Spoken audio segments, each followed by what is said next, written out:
ஜென்மம் வாங்கி வந்து இரு ஜென்மம் வாழுகிறேன். இது என்ன கதை என்று விதி கேட்குதே.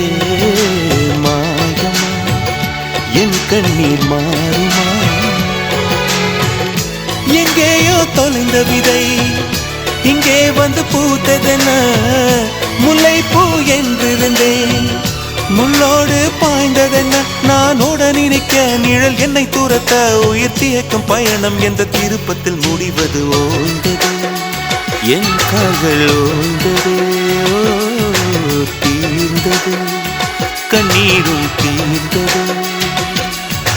பூசும் மஞ்சள் பூசும் மஞ்சள் பூசிய பூன்று பூமியோடு போன பின்னும் பூத்தது ஏனென்று என் கண்கள் போய் சொல்லுமா? வேறில்லாமல் பூ பூக்கும்